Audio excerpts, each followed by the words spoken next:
नमस्कार. तर इंद्रायणी या मालिकेच्या आजच्या भागात आपण पाहणार आहोत की सर्वजण कीर्तनासाठी मंदिरात जमलेले असतात. आता व्यंकू महाराज कीर्तनाला सुरुवात करतात आणि म्हणतात की तर माऊली तुकोबाराया अभंगात म्हणतात की दहन हे होती दोषी, म्हणजे आपल्यातल्या दोषांचं दहन होतं होळीत. पण केव्हा? तुका म्हणे पोटी साठवला देव, म्हणजे आपल्या मनामध्ये अंतःकरणामध्ये जर देव साठवलेला असेल तर आपल्यातल्या दोषांची अगदी सहज होळी होऊन जाते. यावर इंदू व्यंकू महाराजांना विचारते की पण महाराज, होळी वाईट गुणांची आणि दुर्गुणांची व्हायला पाहिजे ना? नाही म्हणजे करू की होळी साजरी, काहीच हरकत नाही, पण कोणत्या गुणांची होळी करायची आणि कोणते गुण दिवाळी म्हणून साजरे करायचे हेच जर लोकांना कळत नसेल तर काय उपयोग आहे? तेव्हा व्यंकू महाराज म्हणतात की अगदी बरोबर आहे बरं का माऊली. म्हणूनच तुकोबारायांनी त्यांच्या अभंगामध्ये स्पष्टपणे सांगितले की आपल्या अंतःकरणामध्ये असलेल्या दुर्गुणांची होळी करायची. आणि म्हणूनच आज आपण होलिकेची गोष्ट ऐकूया. आणि म्हणतात की तर आता कोण होती ही होलिका? तेव्हा इंदू म्हणते की हिरण्यकश्यपूची बहीण आणि भक्त प्रल्हादाची आत्या. तेव्हा व्यंकू महाराज म्हणतात की आणि ही होलिका कुणी सामान्य नव्हती बरं का, हिला एक विशेष वरदान मिळालं होतं. कुठलं वरदान? त्यावर इंदू म्हणते की वरदान होतं की अग्नी तिला जाळूच शकत नाही, काहीच करू शकत नाही, साक्षात अग्निदेवाने तिला हे वरदान दिलं होतं. यावर व्यंकू महाराज म्हणतात की त्यामुळे अशी ही होलिका आपल्या लाडक्या भक्त प्रल्हादाला मांडीवर घेऊन एका लाकडाच्या ढिगावर बसली आणि मग नंतर त्या लाकडाच्या ढिगाऱ्याला आग लावण्यात आली. का? तर भक्त प्रल्हादाचा नाश व्हावा म्हणून. भक्त प्रल्हाद म्हणजे भगवान महाविष्णूचा परम भक्त. त्याच्या मनामध्ये श्री नारायणांचं अखंड नामस्मरण चाले. सगळी लाकडं जळून गेली. एवढं वरदान मिळालेलं असून सुद्धा ती होलिका सुद्धा जळून गेली.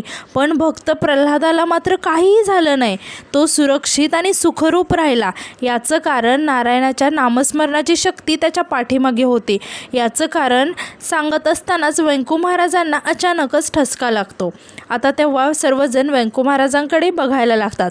आता इंदूसुद्धा व्यंकू महाराजांकडे बघायला लागते आणि व्यंकू महाराजांना असा ठसका लागलेला पाहून तिला खूपच वाईट वाटतं. आणि पुढे ती सांगायला लागते की नामाची या बळेना भिवू सर्वथा, कळी काळाच्या माथा सोटे मारू. तेव्हा व्यंकू महाराज इंदूकडे खूप कौतुकाने बघायला लागतात आणि ते पुढे सांगतात की आणि नामस्मरणामुळे आणि नारायणावरच्या विश्वासामुळे भक्त प्रल्हादाचे या संकटापासून संरक्षण केलं. आणि म्हणून जर आपल्या मनामध्ये नामस्मरणाची शक्ती आणि सत्व असेल ना तर आपल्याला प्रत्यक्ष काळालाही भिण्याची गरज नाही आहे. आता इंदू सांगते की तसं प्रल्हादाच्या आजूबाजूला त्याच्या घरातच राक्षस होते, पण तरीसुद्धा हा केवढा मोठा भक्त झाला. कशामुळे? फक्त नामस्मरणामुळे आणि सतसत विवेकबुद्धीमुळे. आणि तेच मिळवण्यासाठी तर आपल्याला होळीचे दहन करायचं आहे. तेव्हा व्यंकू महाराज म्हणतात की अगदी बरोबर आहे. आता होळी या सणातून काय शिकायचं? तर आपल्या आजूबाजूला आपल्या मनामध्ये ज्या ज्या काही वाईट चालीरीती रूढी परंपरा असतील, आजूबाजूच्याच नाही तर आपल्या मनातील सुद्धा वाईट विचार जे जे काही वाईट आणि अमंगल आहे त्या सगळ्याचं दहन आपण या होळीमध्ये करायचं.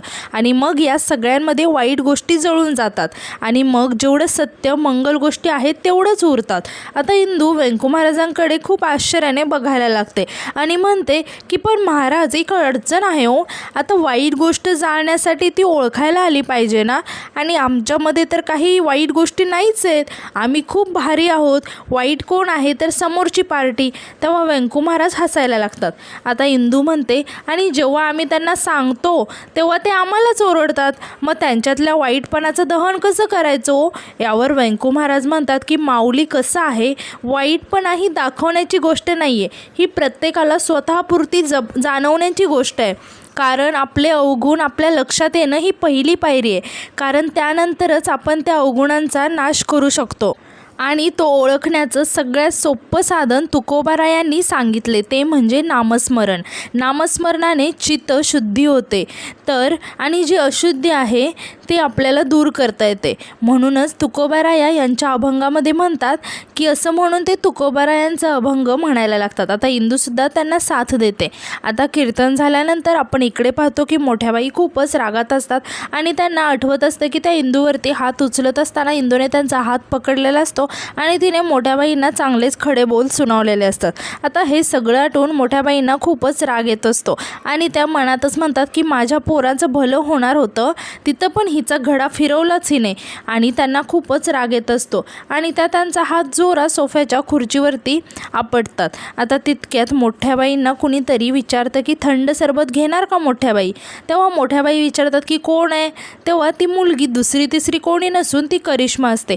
आता करिश्मासुद्धा मोठी झाली आणि ती मोठ्या बाईंना म्हणते की आता तुमच्या मर्जीशिवाय तुमच्या खोलीत दुसरं कोण येणार आहे, तुमचीच करिश्मा, असं म्हणून ती मोठ्या बाईंना सरबत द्यायला लागते. आता मोठ्या बाई करिश्माकडे बघत म्हणतात की करिश्मा बोल काय आहे. तेव्हा करिश्मा मोठ्या बाईंना म्हणते की मोठ्या बाई सरबत घ्या आणि डोकं थंड करा. तेव्हा मोठ्या बाई रागात म्हणतात की नको आहे मला. तेव्हा करिश्मा म्हणते की त्या इंदीमुळे शुगर डाऊन झाली असेल ना तुमची. तेव्हा मोठ्या बाई करिश्माकडे बघायला लागतात. आता करिश्मा म्हणते की तुम्ही फक्त आज्ञा करा ना, तुमच्या अपमानाचा चांगला बदला घेईल मी. तेव्हा मोठ्या बाई थोडासा विचार करतात आणि करिश्माजवळ जाऊन बसतात आणि तिच्याकडे बघायला लागतात. तेव्हा आता करिश्मा मोठ्या बाईंना म्हणते की तुमच्या एका चॉकलेटवर काम करणारी करिश्मा आहे मी.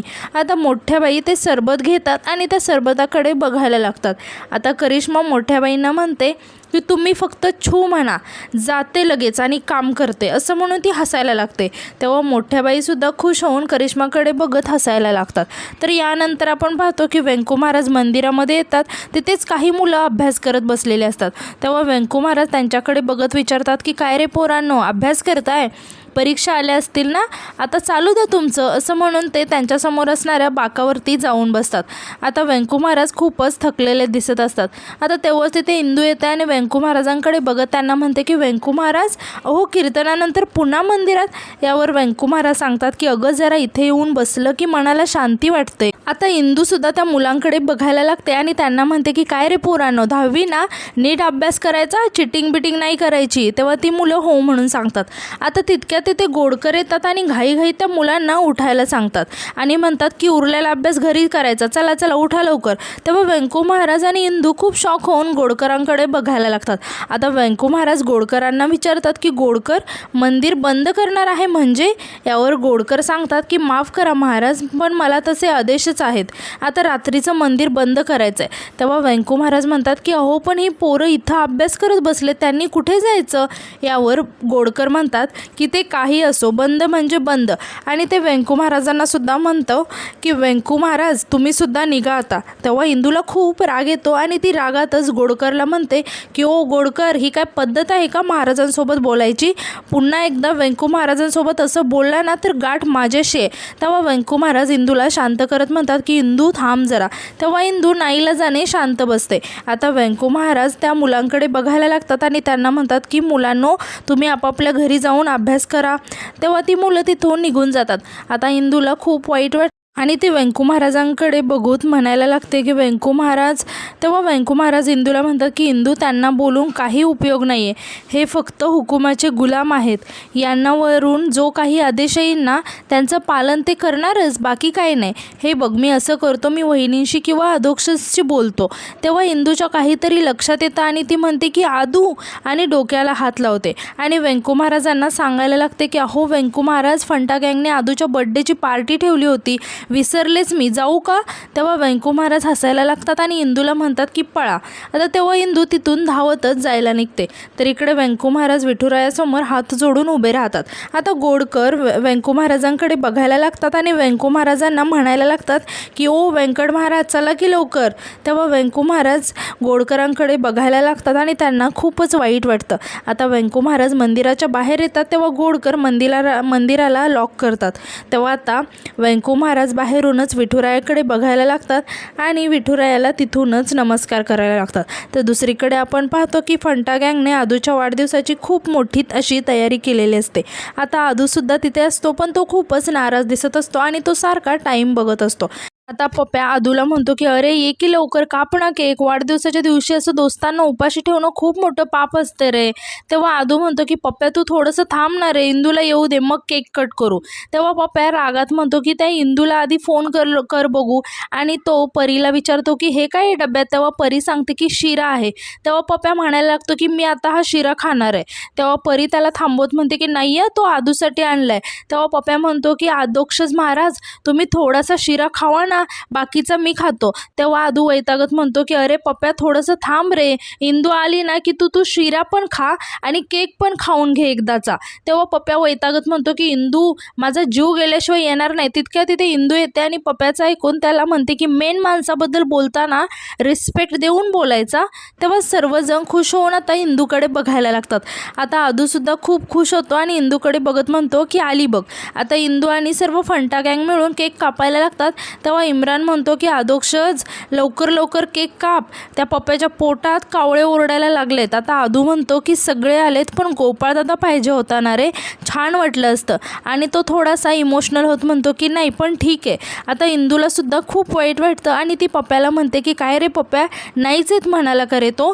तेव्हा पप्प्या सांगतो की येतो तर म्हणाला होता पण तेव्हा आदू म्हणतो की कोणाबद्दल बोलताय तुम्ही. तेव्हा आता अचानक शिट्टीचा आवाज यायला लागतो. तेव्हा आदू खूप खुश होऊन इकडे तिकडे बघत म्हणतो की गोपाळदादाची शिट्टी. आता इंदू आदूला म्हणते की जा तुझा गोपाळदादा आलाय. तेव्हा आदू खूपच खुश होतो. आता गोपाळ आदूसमोर येतो तेव्हा आदू आनंदाने धावतच गोपाळदादा आला असं म्हणून गोपाळला जाऊन मिठी मारतो. दोघेसुद्धा खूपच इमोशनल झालेले असतात. आता सर्व फंटा गँगसुद्धा खुश होऊन आदू आणि गोपाळकडे बघत असतात. तर दुसरीकडे आपण पाहतो की मोठ्या बाई विचार करत एकट्याच बसलेल्या असतात. तेव्हाच तिथे व्यंकू महाराज येतात आणि मोठ्या बाईंना विचारतात की वहिनी अहो ते गोडकर म्हणे विठुरायाच्या मंदिराचा दरवाजा रात्री बंद ठेवणार आहेत, हे सगळं काय चाललंय. तेव्हा मोठ्या बाई रागात व्यंकू महाराजांना म्हणतात की तुम्ही मला जाब विचारताय. तेव्हा व्यंकू महाराज मोठ्या बाईंना म्हणतात की वहिनी उगाच वाकड्यात शिरू नका, ही गोष्ट ऐकल्यानंतर मनाला त्रास झाला म्हणून फक्त तुमच्याशी येऊन बोलतोय मी. अहो विठुरायाच्या देवळाला कुलूप घालणारे आपण कोण आहोत, आजपर्यंत आपल्याकडे असं काहीच झालं नाही. तेव्हा मोठ्या बाईंना खूपच राग येतो आणि त्या व्यंकू महाराजांना म्हणतात की बरोबर आहे तुमचं, आजपर्यंत असं काहीच झालं नाही, मग यानंतर सुद्धा घडणार नाही असं कोणी सांगितले. आणि या जगात परिवर्तन हा एकच नियम आहे असं कृष्णाने अर्जुनाला सांगितलं आणि ते तुम्ही आम्हाला सांगितलं कीर्तनातून सांगितलं ना. तेव्हा व्यंकू महाराज खूप आश्चर्याने मोठ्या बाईंकडे बघायला लागतात. आता मोठ्या बाई म्हणतात की कोणी स्वीकारो या ना स्वीकारो, काल परिवर्तन हाच त्रिकालबाधित सत्य आहे, हे तुम्ही जितक्या लवकर सिद्ध कराल ना तितके प्रगतीपथावर झाला. तेव्हा व्यंकू महाराज मोठ्या बाईंना म्हणतात की वहिनी रात्री अपरात्री माणसं प्रवास करत असतात, अशा कितीतरी आपलं देऊळ हेच आश्रयस्थान आहे. अहो कितीतरी मुलं अभ्यास करत असतात रात्री देवळात, त्यांचा तरी विचार करणार आहात का. तेव्हा मोठ्याबाई अंताजींच्या फोटोकडे बघायला लागतात आणि व्यंकू महाराजांना म्हणतात की भाऊजी तुम्हाला एक सांगू का, आता माझ्यावर परिस्थितीच तशी आली आहे की अधोक्षशिवाय मी दुसऱ्या कोणाचाच विचार करू शकत नाही. आता कमिटीत तुमचं राज्य होतं तेव्हा मंदिरातलं एखादं घड्याळ बिघडलं तर त्या घड्याळात शेल टाकण्या इतके सुद्धा पैसे नसायचे त्या दानपेटीमध्ये. काय तुमची ती समर्पण पेटी म्हणे. आता पहा कमिटीत माझं राज्य आहे, ते शेल सोडा, अहो वायफाय आहे मंदिरात, लाखोंच्या देणग्या येतात, धर्मशाळेत सुधारणा झाले आणि मंदिरात सुद्धा महागड्या गोष्टी असतात. समजा कोणी एखादी गोष्ट चोरली नासधूस केली तर कोण जबाबदारी घेणार आहे. यावर व्यंकू महाराज मोठ्या बाईंना म्हणतात की तुम्ही काही म्हणा पण तुमचा हा निर्णय मला चुकीचा वाटतोय.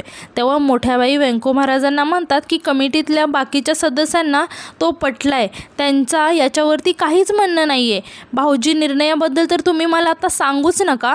तुमच्या एका चुकीच्या निर्णयामुळे मी माझा नवरा गमावला आहे, तुमचा मुलगा तुम्हाला अंतरला आहे आणि त्यामुळे कुठला निर्णय बरोबर कुठला चुकीचा आहे ते तुम्ही मला नका सांगू.